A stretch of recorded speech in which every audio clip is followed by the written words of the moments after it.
Hello friends, official exam point के इस YouTube channel पर आपका एक बार फिर से स्वागत है। आज हम गुलाम वंश के बारे में पढ़ेंगे। गुलाम वंश के संस्थापक कौन थे या फिर दिल्ली सल्तनत है, इस दिल्ली सल्तनत को हम आज से पढ़ना शुरू करेंगे। इसके अंदर 5 वंश आते हैं भाई दिल्ली सल्तनत में। ये जो 5 वंश हैं वो कौन सा वंश पहले आया, कौन सा उसके बाद आया, सबसे शक्तिशाली शासक थे वो कौन कौन थे, ये सारी बातें आज इस वीडियो के अंदर अच्छे से कंप्लीट करेंगे। अब जो गुलाम वंश है, गुलाम वंश का जो संस्थापक है, गुलाम वंश का संस्थापक कौन? कुतुबुद्दीन ऐबक है। ये कुतुबुद्दीन ऐबक कहाँ से आया था? इसने भारत के ऊपर राज किया, कितने साल ये गद्दी पर बैठा रहा था, इसके बाद इसका जो उत्तराधिकारी बना वो कौन बना था, उसके बारे में सारी बातें आज इस वीडियो के अंदर अच्छे से कंप्लीट करेंगे। एक बार जल्दी से वीडियो को शेयर कर दीजिए ताकि हम अपना टॉपिक क्या है शुरू कर दें। ये आज जो भी बातें हम पढ़ेंगे ना इस वीडियो के अंदर, वो सारी बातें पेपर की दृष्टि से इंपॉर्टेंट है भाई, क्योंकि पेपर के अंदर दिल्ली सल्तनत और दूसरा क्या है ये मुगल काल, इससे क्या है किसी ना किसी एग्जाम के अंदर क्वेश्चन जरूर बनते हैं। हमारे हरियाणा का जो सीईटी का पेपर है इसके अंदर भी यहाँ से क्वेश्चन पूछा जा सकता है, या फिर जो राजस्थान के अंदर रीट का पेपर है भाई इसमें भी यहाँ से क्वेश्चन जरूर बनेगा, ध्यान रखना। इसलिए वीडियो को लास्ट तक जरूर देखना। अब देखिए जो दिल्ली सल्तनत है, दिल्ली सल्तनत के अंदर है ना, यानी कि 5 वंशों की स्थापना हुई थी, 5 वंशों ने राज किया था। कौन कौन से आते हैं दिल्ली सल्तनत में? 5 वंश। दिल्ली सल्तनत, दिल्ली सल्तनत के टाइम पीरियड की बात करें तो इसका टाइम आता है कब से? ये 1206 से क्या है गद्दी पर बैठते हैं भाई, यहाँ से शासन शुरू करते हैं और कब तक? 1526 तक। 1526 के अंदर पानीपत की जब लड़ाई होगी, पानीपत का पहला युद्ध होगा, किस किस के बीच में? यानी कि जो इब्राहिम लोदी है और बाबर के बीच में। अब उस युद्ध के अंदर बाबर इब्राहिम लोदी को हरा देगा और उसी युद्ध के अंदर, उस युद्ध में ही क्या है इब्राहिम लोदी की क्या है मृत्यु हो जाएगी। उसके बाद दिल्ली की गद्दी पर नया वंश या नए शासक बैठेंगे, मुगल काल। तो ये यहाँ तक का टाइम पीरियड आता है किसका? दिल्ली सल्तनत का। कहां से? 1206 से लेकर के 1526 तक। कितने वंश हैं यहाँ? 5 वंश आते हैं। 5 वंश हैं कौन कौन से? सबसे पहला वंश आता है कौन सा? गुलाम वंश, गुलाम वंश। और दूसरा वंश आता है खिलजी वंश। तीसरा वंश है तुगलक वंश। नेक्स्ट आता है सैयद वंश। और अंतिम जो वंश है दिल्ली सल्तनत पर, और वो आता है कौन सा? लोदी वंश, लोदी वंश। ये 5 वंश हैं दिल्ली के यानी कि सल्तनत। ये सारे है ना, ये मतलब ये जो वंश हैं किसकी उपाधि धारण करके गद्दी पर बैठते हैं? सुल्तान की उपाधि धारण के गद्दी पर बैठते हैं भाई। लेकिन आगे जो मुगल काल आएगा ना, मुगल काल में कौन सी उपाधि धारण करते हैं? बादशाह की उपाधि धारण करते हैं। तो ये भी सीधा क्वेश्चन पूछ लेते हैं यहाँ से। गुलाम वंश है, गुलाम वंश को और किस नाम से जाना जाता है? इसको इल्बरी वंश भी बोला जाता है, इल्बरी वंश। और एक इसका नाम आता है मामूलक वंश, मामूलक वंश। क्यों कहा जाता है भाई गुलाम वंश को? गुलाम वंश है, इसको गुलाम वंश या इल्बरी वंश या फिर मामूलक वंश क्यों कहा जाता है? क्या कारण है इसको ऐसा कहने का? गुलाम तो इनको इसलिए बोला जाता है क्योंकि इसका जो संस्थापक है कौन? कुतुबुद्दीन ऐबक। कुतुबुद्दीन ऐबक गुलाम था। किसका गुलाम था? भारत के अंदर मध्यकाल में आक्रमण, अंतिम जो आक्रमण किया था ना मोहम्मद गौरी ने, उसका गुलाम था। यानी कि जब वो मोहम्मद गौरी भारत पर आक्रमण करने के लिए आया तो उसकी सेना के साथ में आया था कौन? सेनापति था ये कुतुबुद्दीन ऐबक। किसका? ये मोहम्मद गौरी का। इस कारण से इसको क्या कहा जाता है? गुलाम कहा जाता है। जैसे ही मोहम्मद गौरी क्या है यानी कि अपने प्रांतीय जो भारत का जो उत्तर भारत वाला जो एरिया जीता था ना, वो सारा एरिया किसको दे करके? कुतुबुद्दीन ऐबक को सौंप करके और वापिस चले गए थे कहां पर? गौर प्रांत के अंदर। तो इस कारण से इसको क्या कहा जाता है? गुलाम वंश बोला जाता है। क्यों? क्योंकि गद्दी पर कौन बैठा था? मोहम्मद गौरी का गुलाम, और उसका नाम नाम क्या था? कुतुबुद्दीन ऐबक था। अच्छा, इल्बरी वंश क्यों कहा जाता है? क्योंकि जो कुतुबुद्दीन ऐबक है ना, कुतुबुद्दीन ऐबक क्या था? एक तुर्की था भाई, ठीक है, एक तुर्की व्यक्ति था, और ये तुर्की व्यक्ति कहाँ का था? इल्बरी का तुर्क था। इस कारण से इसको क्या कहा जाता है? इल्बरी वंश कहा जाता है। इसको मामूलक वंश क्यों कहा जाता है? इसको मामूलक वंश इसलिए बोला जाता है, यानी कि मामूलक भी वैसे क्या होते हैं? दास या गुलाम ही होते हैं, यानी कि वो ऐसे दास जो क्या है, जो यानी कि खुद तो क्या है? गुलाम है, लेकिन उनके माता पिता क्या है? स्वतंत्र हों। वो ऐसे गुलाम को किस नाम से जाना जाता है? मामूलक के नाम से जाना जाता है। तो कुतुबुद्दीन ऐबक था ना, कुतुबुद्दीन ऐबक खुद गुलाम थे, लेकिन उसके माता पिता गुलाम नहीं थे। इस कारण से इस वंश को किस नाम से जाना गया है? मामूलक वंश के नाम से जाना गया है भाई। तो ये ध्यान रखनी है बातें। अब ये पेपर में पूछा भी गया था कि मामूलक वंश की स्थापना किस शासक के द्वारा की गई थी, किस व्यक्ति ने की थी? तो उसका नाम क्या आता है? कुतुबुद्दीन ऐबक। अब इनके टाइम पीरियड की बात देखिए। जो गुलाम वंश है, गुलाम वंश कितने साल तक गद्दी पर रहा था? ठीक है, खिलजी वंश है, इन्होंने कितने साल तक राज किया था? जो तुगलक वंश है, ये कितने साल गद्दी पर रहे थे? तो ये सारे, अब इनका टाइम पीरियड है ना, जो तुगलक, ये जो गुलाम वंश है, इनका टाइम कितने से लेकर के कितने तक का आता है? तो इनके टाइम आता है भाई 1206 के अंदर तो ये गद्दी पर बैठे थे, और 1206 से लेकर के कब तक? 1290 तक इन्होंने क्या किया था? यहाँ पर राज किया था। तो गुलाम वंश का समय कितना है? 1206 से 1290 ईस्वी तक का। ठीक है, कितना है? 1206 से 1290। खिलजी वंश है, खिलजी वंश का टाइम आता है कब? यानी कि यहां से शुरू हो जाता है 1290 से, 1290 से लेकर के कहां तक का टाइम है भाई इनका? 1320 ईस्वी तक। कौन सा वंश? खिलजी वंश। इसके बाद अगला जो वंश है वो कौन सा? तुगलक वंश। और तुगलक वंश का जो टाइम है वो कितना? 1320 से लेकर के और आगे जाकर के कहां तक? 1414 ईस्वी तक का। यहां तक राज किया था ना दिल्ली की गद्दी पर, वो कौन से शासक आते हैं? तुगलक वंश। इसके बाद यानी कि सैयद वंश है, इस सैयद वंश का यानी कि टाइम है वो कहां से लेकर के? 1414 से लेकर के कहां तक का? 1451 ईस्वी तक का। इसके बाद लोधी जो वंश है, लोधी वंश का टाइम पीरियड आता है कहां? 1451 से लेकर के और कहां तक का? पानीपत के प्रथम युद्ध तक। और पानीपत का प्रथम युद्ध कब हुआ था? 1526 में। तो यहां तक है, यानी कि इतने साल 1206 से 1526 तक गद्दी पर कौन है? दिल्ली सल्तनत। कितने वंश हैं? 5 वंश। 5 वंश कौन कौन से हैं? क्रम ध्यान रखना है। सबसे पहले गुलाम वंश, फिर आता है कौन सा? खिलजी वंश, फिर तुगलक वंश, सैयद वंश, और लास्ट है कौन सा? लोधी वंश। आज हम गुलाम वंश के बारे में पढ़ेंगे भाई। अब ये जो गुलाम वंश है, इसका संस्थापक कौन आता है? तो गुलाम वंश के संस्थापक हैं कुतुबुद्दीन ऐबक। और जो खिलजी वंश है, इसका संस्थापक कौन है? खिलजी वंश का आता है जलालुद्दीन खिलजी। तुगलक वंश का संस्थापक कौन है? गयासुद्दीन तुगलक। और सैयद वंश का संस्थापक कौन आता है? खिरिज खां। और लास्ट जो है लोधी वंश, लोधी वंश के संस्थापक कौन आते हैं? बहलोल लोधी। तो ये भी नाम ध्यान रखने हैं इनके। ठीक है, कौन सा किसका संस्थापक है? गुलाम वंश का तो आता है कौन है? कुतुबुद्दीन ऐबक। कुतुबुद्दीन ऐबक। इसका संस्थापक है कौन? जलालुद्दीन, जलालुद्दीन खिलजी, जलालुद्दीन खिलजी। तुगलक वंश का कौन है? गयासुद्दीन तुगलक, गयासुद्दीन तुगलक। सैयद वंश का है खिरिज खां, खिरिज खां। और लास्ट आता है लोधी वंश, इसका है कौन? बहलोल लोधी, बहलोल लोधी।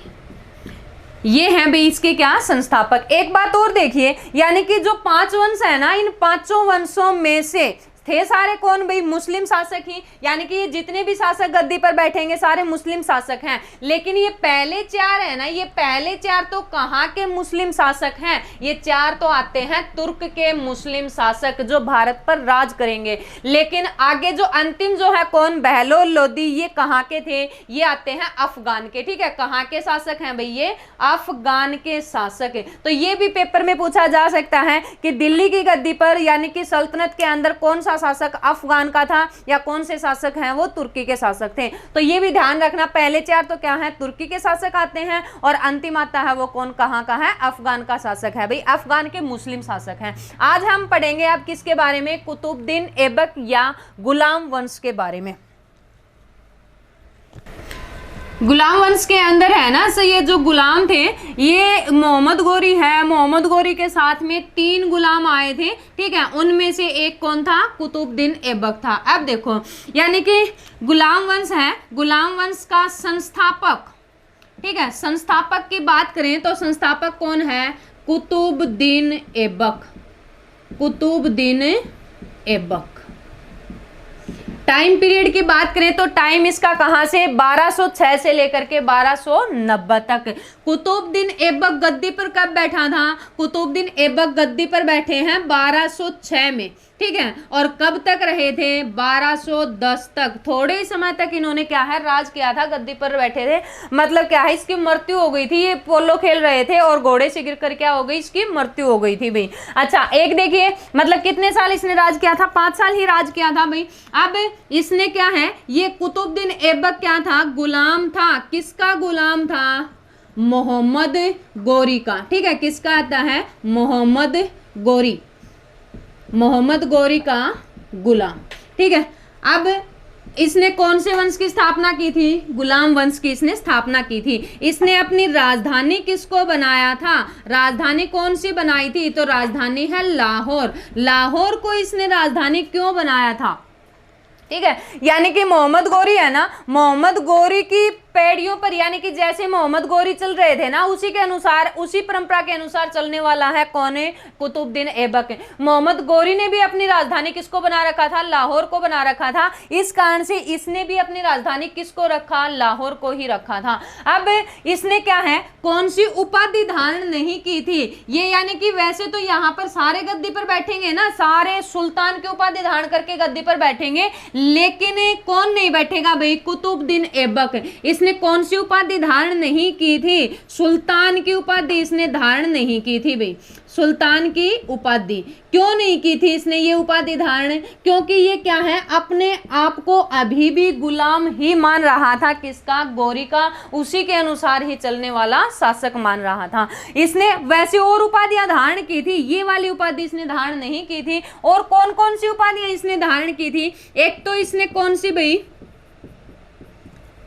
उपाधि, इसने एक तो कुरान की उपाधि धारण की थी, ठीक है। कुरान की उपाधि इसने धारण क्यों की थी, क्योंकि इसने है ना अपने शासनकाल के अंदर एक पाठ करवाया था, और वो पाठ किस में करवाया था, कुरान के अंदर सुरीले, मतलब कंठस्थ इतना सुरीला पाठ करवाया था। इस कारण से इसको क्या कहा जाता है, इसने ये उपाधि ही धारण कर ली थी कुरान की। अच्छा दूसरी इसने जो उपाधि धारण की थी ना, वो कौन सी उपाधि धारण की थी, माजताई, ठीक है। माजताई की भी एक उपाधि इसने धारण की थी। मतलब क्या है इसका, यानी कि उदार हृदय वाला, ठीक है, सबके साथ में मतलब आराम से प्रेम से रहने, स्नेह प्रिय रहने वाला शासक है, जिसके कारण से इसको कौन सी उपाधि मिली थी, माजताई। इसके अलावा इसने एक और उपाधि भी मिली है भाई, और वो कौन सी, लाख भक्ष, ठीक है। इसको लाख भक्ष भी कहा जाता है। क्यों कहते हैं इसको लाख भक्ष, क्या कारण है इसको लाख भक्ष कहने का, ये इतना मतलब क्या है कि उदार शासक था, अपने शासनकाल के अंदर है ना लाखों का दान देता था। इस कारण से इसको क्या कहा जाता है, लाख बख्श कहा जाता है। पेपर में बार बार पूछा जाता है कि लाख बख्श की उपाधि किस शासक ने प्राप्त की थी, लाख बख्श किस शासक को कहा जाता है, तो कुतुबुद्दीन ऐबक को कहा जाता है। इसके अलावा इसको क्या बोला जाता था भाई, शिपलहदार भी कहा जाता है, शिपलहदार, ठीक है। शिपलहदार की भी इसने क्या की थी, उपाधि धारण की थी। तो ये उपाधियां इसने धारण की थी, लेकिन कौन सी उपाधि इसने धारण नहीं की थी, सुल्तान की उपाधि धारण नहीं की थी। अब देखिए इसका एक है ना गुलाम आता है, और उस गुलाम का नाम है क्या, इल्तुतमिश, इल्तुतमिश। इसका गुलाम कौन था, इल्तुतमिश था। और इल्तुतमिश को इसने क्या किया था, खरीदा था, ठीक है। कहां से खरीदा था, ये भी इल्बरी का ये तुर्क है, इसको वहां से ही खरीदा था। कितने में खरीदा था भाई, इसको 1 लाख जित्तल में, 1 लाख जित्तल में खरीद करके इसको क्या है लेके आया था। और फिर क्या है इसकी, यानी कि वफादारी इसको क्या है अच्छी पसंद आई थी। और फिर आगे जा करके कुतुबुद्दीन ऐबक ने क्या कर दिया, अपनी बेटी की शादी कर दी, किसके किसके साथ में, इल्तुतमिश के साथ में। अब पेपर में ये भी पूछा जा सकता है या आता भी है भाई बार बार कि कुतुबुद्दीन ऐबक है ना, कुतुबुद्दीन ऐबक का उत्तराधिकारी कौन था? तो कुतुबुद्दीन ऐबक का उत्तराधिकारी तो वैसे इसका बेटा बनेगा आराम शाह, लेकिन वो क्या है, अयोग्य था। इस कारण से उसको क्या कर दिया, उसको हटा दिया। किसने? इल्तुतमिश ने। इल्तुतमिश ने उसकी हत्या कर दी थी, फिर खुद गद्दी पर आया था। तो इसका उत्तराधिकारी भी किसको भी मानते हैं? इल्तुतमिश को। या फिर ये भी पूछ सकते हैं कि इल्तुतमिश है कुतुबुद्दीन ऐबक का क्या था? तो गुलाम भी था और साथ में क्या है, इसका दामाद भी था। भाई दोनों चीज ध्यान रखनी है। अब इसके बाद देखिए जो कुतुबुद्दीन ऐबक है ना, कुतुबुद्दीन ऐबक ने कुछ निर्माण करवाए थे। किस किस चीज का इसने निर्माण करवाया था? तो कौन कौन सी ऐसी जो स्थान है या वस्तु है या फिर चीज, ये भाई मतलब जो मस्जिद वगैरह हैं जिनका निर्माण इस व्यक्ति के द्वारा, कुतुबुद्दीन ऐबक के द्वारा करवाया गया है। तो कौन कौन सी हैं वो? तो इसने क्या क्या निर्माण करवाए हैं देखिए। सबसे पहले इसने क्या बनवाई थी? एक मस्जिद का निर्माण करवाया था और उस मस्जिद का नाम क्या है? मस्जिद आती है कुव्वत उल इस्लाम मस्जिद। कुव्वत उल इस्लाम, कुव्वत उल इस्लाम मस्जिद। इस मस्जिद का निर्माण करवाने वाला शासक कौन था? तो कौन थे भाई इसका निर्माण करवाने वाला? कुतुबुद्दीन ऐबक था। अब ये जो मस्जिद है ना, ये है कहाँ पर? ठीक है, कहाँ है ये मस्जिद? दिल्ली के अंदर है भाई। ये मस्जिद दिल्ली में है और इस मस्जिद का है ना निर्माण करवाने वाला तो कुतुबुद्दीन ऐबक ही है। लेकिन इसके ये क्यों प्रसिद्ध है? ये जो कुव्वत जो उल इस्लाम मस्जिद है, ये क्या है कि भारत के अंदर है ना, भारत में प्रथम, भारत में कैसी मस्जिद है भाई? ये भारत में प्रथम मुस्लिम मस्जिद मानी जाती है। ठीक है, प्रथम मुस्लिम मस्जिद। मस्जिद कौन सी आती है भाई? कुव्वत उल इस्लाम। पेपर में बार बार पूछा जाता है कि भारत के अंदर सबसे पहली मस्जिद कौन सी है, कहां पर बनाई गई थी, किसके द्वारा बनाई गई थी? तो कुव्वत उल इस्लाम भारत की प्रथम मस्जिद आती है। कहां पर है? दिल्ली के अंदर। और निर्माण करने वाला कौन था? कुतुबुद्दीन ऐबक। ठीक है, कौन थे इसका निर्माण करने वाले? कुतुबुद्दीन ऐबक थे भाई। तो ये ध्यान रखनी है। अब ये जो कुव्वत, ये तो इसकी क्या है? मस्जिद आती है। इसके अलावा इसने क्या है, एक और निर्माण करवाया था और वो निर्माण किसका? कुतुब मीनार का। कुतुब मीनार है ना, कुतुब मीनार का निर्माण इसके लिए क्या है कि 2-3 बातें पूछी जाती हैं। मतलब 2-3 शासकों के इसके साथ में नाम आते हैं कि कुतुब मीनार है, इसकी नींव रखने वाला शासक कौन था, या फिर कुतुब मीनार को पूरा किसने करवाया था। ये फिर एक क्वेश्चन और पूछा जाता है कि इसको आगे जाकर के पुनर्निर्माण किसके द्वारा करवाया गया था। तो ये सारी बातें, या फिर जो कुतुब मीनार है ये किसके द्वारा बनाई गई थी, सबसे पहले जो बनी थी ना, इसी को अंदर सबसे पहले ईंटों का प्रयोग किया गया था। तो ये ध्यान रखनी है भाई, यानी कि ईंटों से बनी सबसे ऊंची मस्जिद कौन सी है? कुतुब मीनार है। इसका निर्माण करवाने वाला, पहली मंजिल बनाई थी किसने? कुतुबुद्दीन ऐबक ने। पहली मंजिल तो इसके द्वारा बनाई गई थी, लेकिन इसकी आगे की जो मंजिल आती है ना, 2 या 4 मंजिलें, ठीक है, वो बनवाने वाला कौन है? इसका दामाद। और इसका आगे जो गुलाम है जो गद्दी पर बैठेगा कौन? इल्तुतमिश। तो ये भी ध्यान रखना। लेकिन इसके अलावा इसकी लास्ट में आगे जो मस्जिद बनवाएंगे तो वो तुगलक वंश के अंतर्गत शासक आते हैं, उन्होंने उनके द्वारा क्या है, उन मस्जिदों का, यानी कि जो मंजिल है इसकी, उनका निर्माण करवाया था। तो ये तीनों ध्यान रखनी है। सीधा क्वेश्चन में आ जाए कि कुतुब मीनार का निर्माण किसने करवाया था, तो निर्माण की बात आएगी कौन है? कुतुबुद्दीन ऐबक। इसको पूरा किसने करवाया था? तो इल्तुतमिश ने। ठीक है, किसने करवाया है? इल्तुतमिश ने। लेकिन ये जो कुतुब मीनार है ना, कुतुब मीनार किसकी याद में बनवाई गई थी? तो ये एक सूफी संत आता है और उस सूफी संत का नाम क्या है? सूफी संत, और उसका नाम है बख्तियार काकी। बख्तियार काकी। इस बख्तियार काकी की याद में बनवाई गई थी क्या? कुतुब मीनार। ये काकी, ये मत समझ लेना कि कुतुबुद्दीन जो ऐबक है इसकी एक चाची थी, उस चाची काकी के नाम पर क्या है इसका निर्माण करवाया था, ऐसा नहीं है। कि पेपर में आ सकता है कि बख्तियार काकी कौन थे, तो बख्तियार काकी एक सूफी संत है। ठीक है, तो इसकी यानी कि याद में बनवाई गई थी कौन सी, ये निर्माण करवाया गया था भाई, कुतुब मीनार का निर्माण करवाया गया था। अब इसके अलावा इसने क्या है, एक और बना बनाया था क्या, 2.5 दिन का झोपड़ा। 2.5 दिन का झोपड़ा कहाँ आता है, 2.5 दिन का झोपड़ा। तो ये 2.5 दिन का झोपड़ा अजमेर के अंतर्गत आता है। इसके लिए बोला जाता है कि मतलब ये है ना कितने दिन में, 2.5 दिन के अंदर क्या है ये तैयार हो गया था, और इस कारण से इसका नाम भी क्या रख दिया है, 2.5 दिन का झोपड़ा रखा गया था।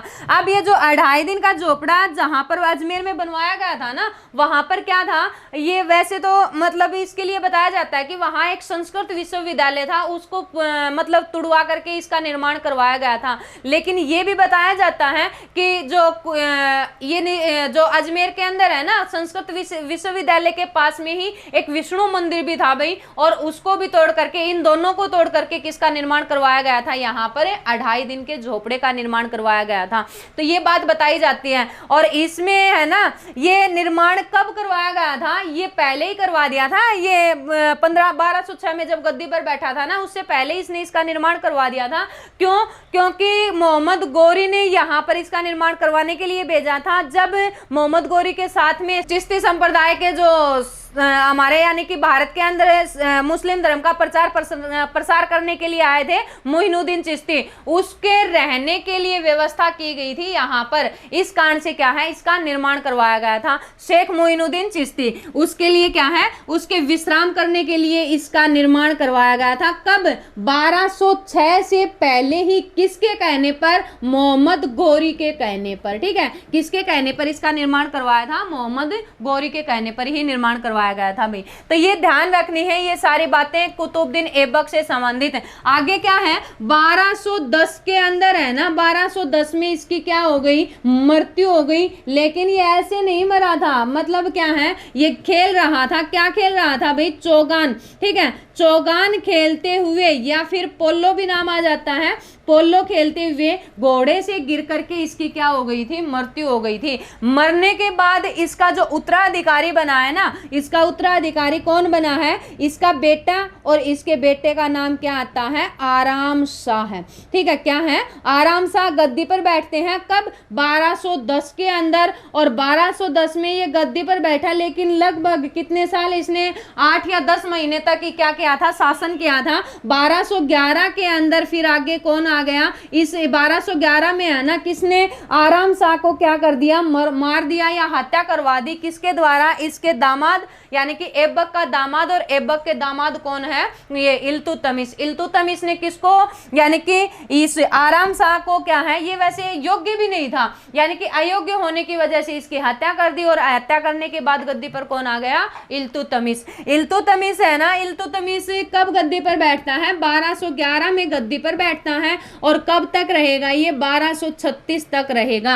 अब गुलामों का गुलाम किस शासक को कहा जाता है, तो गुलामों का गुलाम बोला जाता है इल्तुतमिश को। क्यों, क्योंकि ये क्या है कि कुतुबुद्दीन ऐबक खुद गुलाम था, और उसका गुलाम कौन आता है, इल्तुतमिश आता है। तो इल्तुतमिश के बारे में, रजिया सुल्तान के बारे में नेक्स्ट वीडियो के अंदर अच्छे से पढ़ेंगे।